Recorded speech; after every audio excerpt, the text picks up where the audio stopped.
আরও এগিয়েছেন কমলা, ব্যক্তিগত আক্রমণ ট্রাম্পের। আগামী নভেম্বরে অনুষ্ঠেয় মার্কিন প্রেসিডেন্ট নির্বাচনের প্রতিদ্বন্দ্বী কমলা হ্যারিসের বিরুদ্ধে নতুন করে ব্যক্তিগত আক্রমণ শুরু করেছেন ডোনাল্ড ট্রাম্প। আগামী সপ্তাহে ডেমোক্রেটিক পার্টির জাতীয় সম্মেলনের আগে 4টি দোদুল্যমান অঙ্গরাজ্যে ট্রাম্পের চেয়ে এগিয়ে গেলেন কমলা।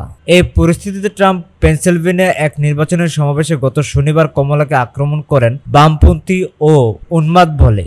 ট্রাম্প তার বক্তব্যের শুরুতে মার্কিন ভাইস প্রেসিডেন্টের বিরুদ্ধে গুরুতর মূল্যস্ফীতি ডেকে আনার জন্য অভিযোগ শুরু করেন। এবারে মার্কিন প্রেসিডেন্ট নির্বাচনে মূল্যস্ফীতির বিষয়টি দুই প্রার্থীর মধ্যে অন্যতম আলোচ্য বিষয় হয়ে উঠতে পারে।